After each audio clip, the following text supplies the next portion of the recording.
Thank you, Haji. This is...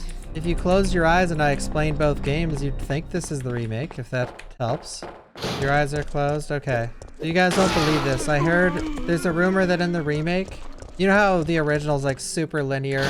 It's basically like getting sucked through a vacuum, holding in W for most of the game.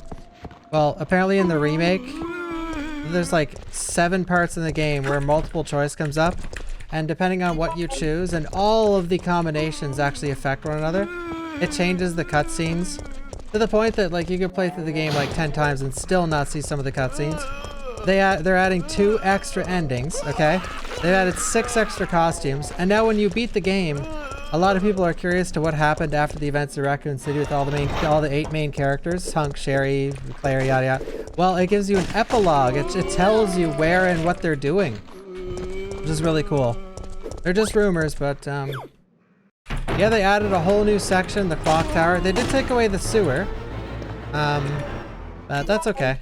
You know how they reused the RE2 laboratory for the end of the game? They revamped it into something called the Waste Disposal Factory, which is pretty cool. And you know how in the original, Nemesis turns into a dog 100% of the time?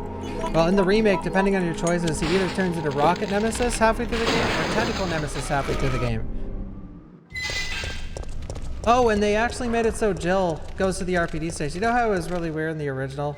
Carlos went there even though he has no emotional or any kind of ties to the RPD station whatsoever. And Jill actually worked there and knows every single person that would be in there and has a connection of some sort that she can reference when she's in there seeing her fallen comrades and Marvin, who she worked with. Yeah, they changed it so she goes now.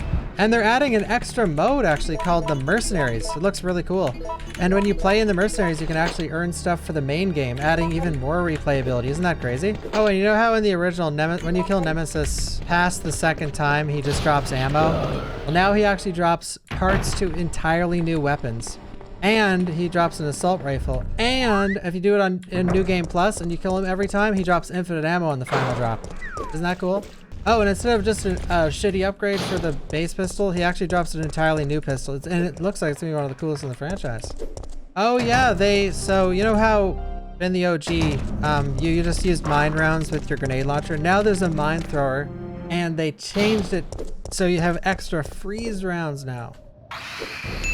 Pretty cool. Oh yeah, they super fleshed out the crafting system, so now the game will keep track of what the ammo you craft. So let's say it's shotgun or pistol, whatever. Eventually it'll say, do you want to craft enhanced ammo? Because Jill actually levels up as you craft. And if you craft, I think it's 8 times like shotgun or pistol, you can then craft enhanced shotgun or pistol rounds. Isn't that cool?